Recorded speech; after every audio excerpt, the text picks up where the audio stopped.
കൂട്ടുകാർക്ക് ശുഭരാത്രി നേർന്നുകൊണ്ട് നമുക്ക് ബാലിന്റെയും ഗോമതിയുടെയും നാളത്തെ നല്ലൊരു പ്രൊമോ വിശേഷം കേട്ടാലോ.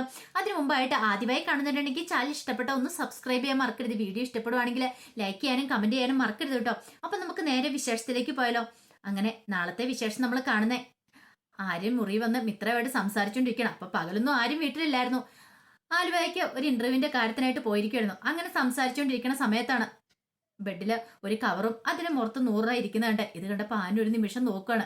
പിന്നീട് മിത്ര പറഞ്ഞു, ഇത് അങ്കിള് കൊണ്ടുവന്ന് വെച്ചാന്ന് തോന്നേ, വിഷുക്കൈ നീട്ടോ ആനിനുള്ള ഡ്രസ്സുമാന്ന് പറയണം. ഇത് കേട്ടപ്പോ ആനിന് ഭയങ്കര സന്തോഷമായി. ആനതെടുത്ത് നോക്കുകയാണ്. ആനിന്റെ ഇഷ്ടപ്പെട്ട കളർ ഷർട്ടും ഒരു ജീൻസും ആയിരുന്നു അതിനകത്തുണ്ടായിരുന്നേ. ഇത് കണ്ടപ്പോ ആര്യം പറഞ്ഞു, എനിക്കറിയായിരുന്നു ഈ തവണത്തെ വിഷുവിനും അച്ഛൻ എനിക്ക് എന്തെങ്കിലും വാങ്ങി തരുമെന്ന് അറിയായിരുന്നു പറയണം. ഇത് കേട്ടപ്പോ മിത്ര പറഞ്ഞു, പിന്നെ അറിയായിരുന്നു പോലും. അതെ, എനിക്കറിയാം എൻ്റെ അച്ഛനെ. വിഷുക്കൈ നീട്ടോ അച്ഛൻ്റെ ഇത് വാങ്ങണമെന്ന് എനിക്ക് ആഗ്രഹമൊക്കെ ഉണ്ടായിരുന്നു. പക്ഷേ എങ്കിൽ ഇന്റർവ്യൂ നമുക്ക് മാറ്റി വെക്കാനൊന്നും പറ്റില്ലല്ലോ മിത്രയെന്ന് പറയണം. അങ്ങനെ അതൊക്കെ വെച്ചൊക്കെ നോക്കിയതിന് ശേഷം ആര്യനും കൂടെ കിടക്കാൻ പോവാണ്. ഈ സമയത്ത് ആര്യം മനസ്സിലോർത്തു, തനിക്ക് ചില സമയത്ത് അച്ഛനോട് നല്ല ദേഷ്യമൊക്കെ തോന്നാറുണ്ട്. പക്ഷെ അച്ഛൻ്റെ മനസ്സിൽ എപ്പോഴും തന്നോട് സ്നേഹമുണ്ട്. ദേഷ്യം വരുമ്പോൾ ഓരോന്നൊക്കെ വിളിച്ചു പറഞ്ഞാലും അച്ഛൻ എല്ലാവരോടും നല്ല സ്നേഹമുണ്ട്. അല്ലെങ്കിൽ തന്നെ മിത്രയുടെ കാര്യം തന്നെ എടുത്തു നോക്കിയാൽ മിത്രയ്ക്ക് ഒരു ആപത്ത് വന്നു കഴിഞ്ഞപ്പോഴത്തേനും അച്ഛൻ ഓടിച്ചെന്നില്ലേ. ശരിക്കും പറഞ്ഞ ഇഷ്ടമുള്ളതുകൊണ്ട് തന്നെയല്ലേ എന്നൊക്കെ ഒരു ചിന്ത വരുവാണ്. പിന്നീട് പിറ്റേ ദിവസം പതിവ് പോലെ തന്നെ ആര്യനും ആകാശം നേരത്തെ എഴുന്നേറ്റു. അവരപ്പം ജിമ്മിലൊന്നും അവർക്ക് പോകാനൊന്നും പറ്റുന്നില്ല. അതുകൊണ്ട് എന്ത് ചെയ്യണം, വീട്ടിൽ തന്നെ പ്രാക്ടീസ് ചെയ്യുവാണ്. അപ്പൊ അതിന് വേണ്ടിയിട്ട് രണ്ടുപേരുടെ കയ്യിൽ ഒരു ഡമ്പലും കാര്യങ്ങളൊക്കെ ഉണ്ട്. അതൊക്കെ വെച്ച് ആകാശം ആര്യനും കൂടെ പ്രാക്ടീസ് ചെയ്തുകൊണ്ടിരിക്കണം. ആ സമയം ആകാശം പറഞ്ഞു, എന്ത് ചെയ്യാനാ, ജിമ്മിലൊക്കെ പോവാണ്, നമ്മുടെ ബോഡി ഒന്ന് ശരിക്കും നന്നായിട്ടൊന്ന് മെയിൻറ്റെയിൻ ചെയ്ത് വരാമെന്ന് പറയാം.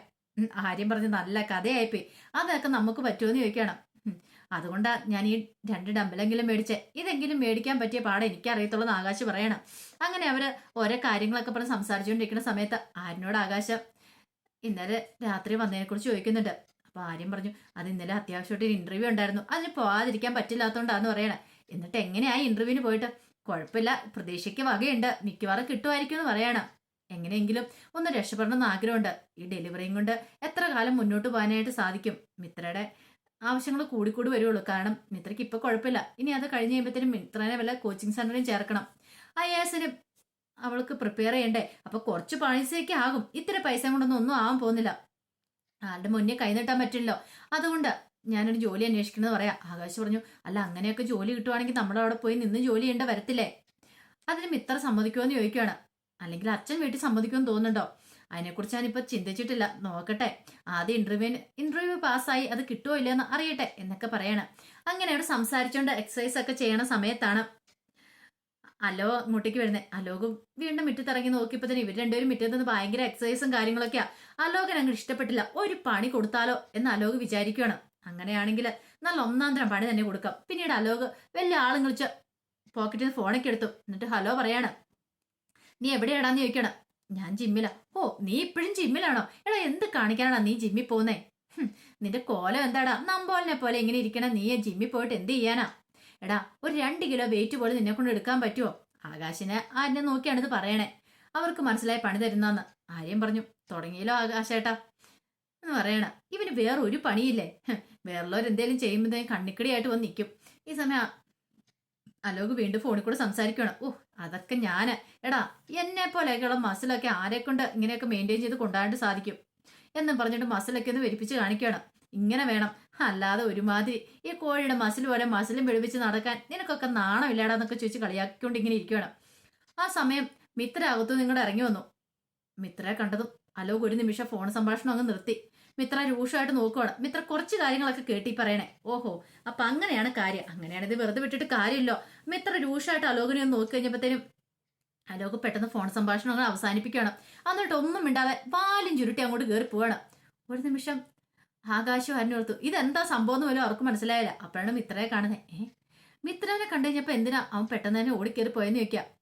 ഇത് കേട്ടതും ആര്യം പറയാ, അതിനൊരു കാരണം ഉണ്ടെന്ന് പറയാം. കാരണം എന്ത് കാരണം? അതൊക്കെ ഉണ്ട്, ഞാൻ പറയാന്ന് പറയണ. പിന്നീട് മിത്ര അങ്ങോട്ട് കയറിപ്പോയി കഴിഞ്ഞപ്പോഴത്തേനും ആര്യം പറഞ്ഞു, മുമ്പേ അലോകായിട്ടൊരു പ്രശ്നം ഞാൻ ഉണ്ടായി കഴിഞ്ഞപ്പോൾ അങ്ങോട്ടും ഇങ്ങോട്ടും വഴക്കുണ്ടായി കഴിഞ്ഞാൽ മിത്ര എന്ത് ചെയ്യുക, ഒരു ചൂടുകട്ട ഇട്ടെടുത്തിട്ട് അവന്റെ നെറ്റി അങ്ങ് അടിച്ചു പൊട്ടിച്ചാന്ന് പറയാ. ആ ഒരു പേടി അവനുണ്ട്. ഇനി അങ്ങനെ വല്ല ഏറ് കിട്ടിയാലൊന്ന് പേടിച്ചാന്ന് തോന്നുന്നു അവൻ ജീവനം കൊണ്ട് കയറി ഓടിയെന്ന് പറയാം. ഇത് കേട്ടപ്പോൾ ആകാശ് ചിരിച്ചു. അങ്ങനെ ആരെങ്കിലും പേടിയുള്ള അവന് നല്ല, അല്ലെങ്കിൽ തന്നെ അവൻ 2 എണ്ണത്തിന് കുറവുണ്ട്. അവന്റെ അഹങ്കാരത്തിന് യാതൊരു കുറവില്ല. എന്ത് ചെയ്യാനാ, പറഞ്ഞിട്ട് കാര്യമില്ല. എത്ര കിട്ടിയാലും നാണമില്ലെന്ന് വെച്ചിട്ടുണ്ടെങ്കിലോ. ഇത് കേട്ടപ്പോൾ ആര്യം പറഞ്ഞു, ഇനി കൂടുതൽ കളിച്ചോണ്ട് അവൻ ചൊറിഞ്ഞോണ്ട് വന്നിട്ടുണ്ടെങ്കിൽ ഞാൻ വെറുതെ വിടാൻ പോകുന്നില്ല, ഞാൻ അവനിട്ട് 4 പിടിച്ചവന് കൊടുക്കുമെന്ന് പറയാണ്. ഇത് കേട്ടപ്പോൾ ആകാശ് പറഞ്ഞു, വേണ്ട, ഒന്നുമല്ലേലും നിന്റെ മിത്രയുടെ സഹോദരനല്ലേ നിൽക്കും, ആ ഒരു പരിഗണന വെച്ചാൽ ഞാനൊന്നും ചെയ്യായിരുന്നേ, പക്ഷെ ഇനി അങ്ങനെ ഞാൻ വെറുതെ വിടാൻ പോകുന്നില്ലെന്നൊക്കെ പറയാണ്. പിന്നീട് ഗോമതിക്കാണ് ആകെപ്പാടെ വിഷമ, ഒരു ജോലിയും ചെയ്യാൻ പോലും പറ്റുന്നില്ല. ശ്രീദേവി അടുക്കള കയറി എല്ലാ ജോലിയും ചെയ്യുന്നു. എത്ര സമയം എന്ന് വെച്ചാൽ വെറുതെ ഇരിക്കുന്നേ. എല്ലാവരും കൂടെ അങ്ങ് എല്ലാവരും ജോലിക്കും കടലൊക്കെ ആയിട്ട് പോയി കഴിഞ്ഞപ്പോഴത്തേനും പോകുമ്പത്തെ സമയത്ത് ഗോമതിക്ക് ആകെപ്പാടെ ടെൻഷനാ. തനിച്ചിരിക്കണമല്ലോ, ചെയ്യാൻ ജോലികളില്ല. ശ്രീദേവിയും കടലേക്ക് ഉച്ചയ്ക്ക് പോവുകയും ചെയ്യും. അതൊക്കെ ഓർത്ത് ഗോമതി ഇങ്ങനെ വിഷമിച്ചിരിക്കുകയാണ്. പിന്നീട് ബാലൻ കടയിലേക്ക് പോകാനായിട്ട് വരുവാണ്.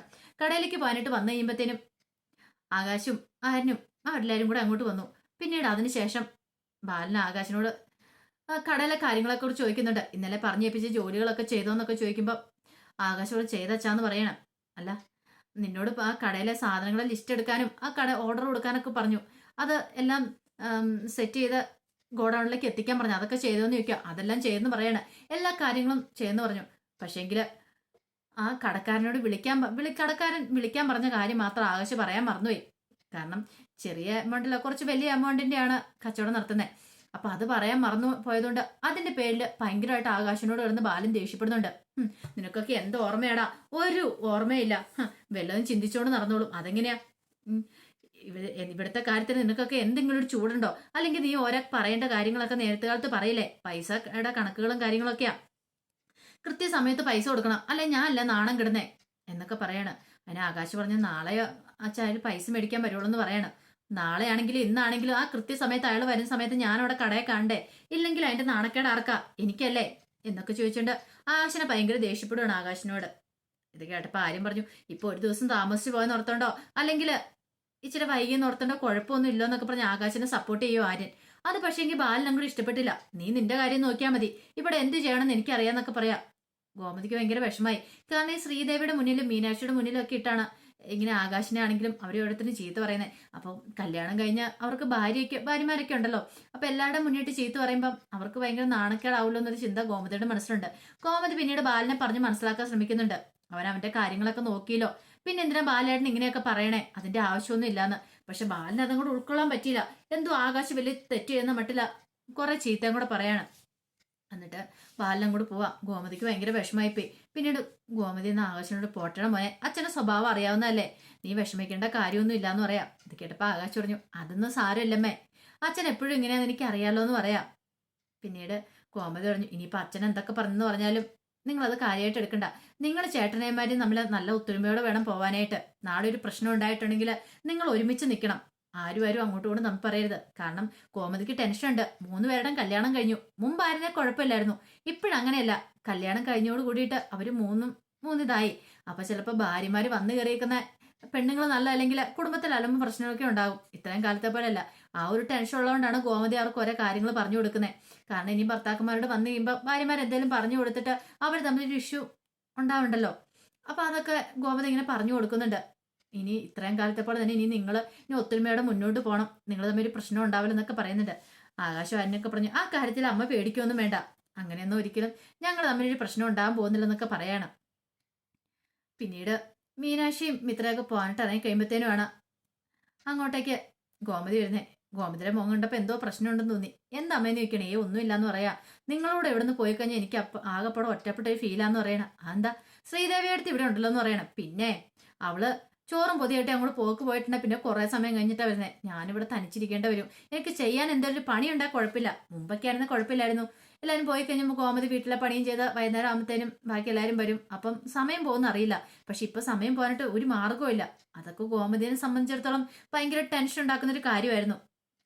ഈ സമയം ശ്രീദേവി അടുക്കള കിടന്ന് പാത്രം അങ്ങോട്ടിടുന്നു ഇങ്ങോട്ടിടുന്നു, ഭയങ്കര ഒച്ചപ്പാടും വേളം. ഇത് കേട്ട് കഴിഞ്ഞപ്പോഴത്തേനും മിത്ര ചോദിച്ചു, അല്ല ഇതെന്താ ഒച്ചപ്പാടും വേളം അടുക്കളയില്? ഇതെന്താ വല്ല പൂച്ചയോ പട്ടിയോ എന്തെങ്കിലും കയറി ഇതെല്ലാം ഉരുട്ടിയിടുന്നേ? അത് പൂച്ചയും പട്ടിയൊന്നും അല്ല, ദേവമോൾ അടുക്കള കയറി പാചകം ചെയ്യുന്ന, ഉച്ചയ്ക്ക് ചോറ് കൊണ്ടാനായിട്ട്. ഇത് കേട്ടതും മീനാക്ഷി പറഞ്ഞു, അമ്മേ ഒരു കാര്യം പറയാം, ഇങ്ങനെ പോയിട്ടുണ്ടെങ്കിൽ അധികം വൈകാതെ അമ്മയുടെ സ്ഥാനം പോകുന്നു പറയണ. ഗോമതി പറഞ്ഞു, എന്ത് ചെയ്യാൻ പറ്റും, അവള് കയറിയിട്ടുണ്ട്, പിന്നെ എനിക്ക് അടുക്കളയിലേക്ക് പോലും പ്രവേശനം ഇല്ലെന്ന് പറയാ. എനിക്ക് വല്ലാത്ത സങ്കടം വരുന്നുണ്ട്. ഒരു പണി കൊടുക്കാൻ ഞാൻ തീരുമാനിച്ചു. അങ്ങനെ അവളെ വെറുതെ വിടുന്നില്ല എന്ന് പറയണ. ഇത് കേട്ടപ്പോൾ മീനാക്ഷി പറഞ്ഞു, അമ്മ കൊടുക്കും എന്ന് പറഞ്ഞിട്ട് കാര്യമില്ല. എത്രയും പെട്ടെന്ന് ആ ചോറ് കൊണ്ടൊക്കെ അങ്ങ് നിർത്തണമെന്ന് പറയാം. അതോ ഞാൻ നോക്കിയിട്ടൊരു മാർഗം കാണുന്നുള്ളൂ. ഇത്ര പറഞ്ഞു അത് ശരിയാ. ഇപ്പൊ ചോറ് കൊണ്ടുപോയി. നാളെ മിക്കവാറും കണ്ടോ അവിടെ എന്താ സംഭവിക്കാൻ പോകുന്നേന്ന്. ഇനിയിപ്പം അങ്കിള് വന്നിട്ട് ഇത്രയും കാലം അമ്മയുടെ ബാഗ് തന്നോണ്ടിരുന്നേ. ഇനിയിപ്പം നാളെ മുതൽ ഇനിയിപ്പം ചിലപ്പോൾ ശ്രീദേവിയുടെ കയ്യിലായിരിക്കും ബാഗ് കൊടുക്കുന്നത്. ബാഗും കൂടെ ശ്രീദേവി ആയിരിക്കും നോക്കുന്നത്. കടയിലെ കണക്കുകളൊക്കെ മിക്കവാറും അവളായിരിക്കും നോക്കാൻ പോകുന്നത്. അങ്ങനെ വന്നിട്ടുണ്ടെങ്കിൽ അമ്മയ്ക്ക് ഒരു വിലയില്ലാതെ പോകും. അല്ലെങ്കിൽ തന്നെ ഇത്ര നാളായിട്ട് അമ്മയോട് ചോറ് കൊണ്ട് ചെല്ലാനായിട്ട് അച്ഛൻ പറഞ്ഞിട്ടില്ലോ എന്നും മീനാക്ഷി പറയണം. അത് ശരിയാ, അങ്ങനെയാണ് ഞാൻ അവളെ കാണിച്ചു കൊടുക്കുന്നുണ്ട് എന്നൊക്കെ പറഞ്ഞിട്ട് ഗോമതി കട്ടക്കലിപ്പില. ഇന്നത്തോടു കൂടി രണ്ടിലൊന്ന് ഞാൻ അറിയും. ഒന്നെങ്കിൽ ഞാൻ, അല്ലെങ്കിൽ അവള്. ഇവിടെ രണ്ടിലൊരാളെ കാണത്തുള്ളൂ. ഇനി അവൾ ഇങ്ങനെ ഈ കടയിലേക്ക് ചോറ് കൊണ്ട് പോകാനും ഭാവമെങ്കിൽ എനിക്കറിയാം എന്ത് ചെയ്യണോ എന്നൊക്കെ പറഞ്ഞുകൊണ്ട് സംഹാര താണ്ഡവം ആടാൻ തയ്യാറായിട്ട് ഗോമതി അങ്ങോട്ടേക്ക് പോവാണ്. അപ്പൊ അതിന്റെ വിശേഷങ്ങളൊക്കെ നാളെ കാണാൻ പോകുന്നത്. ആ വിശേഷങ്ങൾക്കായി നമുക്ക് എല്ലാവർക്കും കാത്തിരിക്കാം കേട്ടോ. ഒരിക്കൽ കൂടി എല്ലാവർക്കും ശുഭരാത്രി നേർന്നുകൊണ്ട് നിർത്തുന്നു.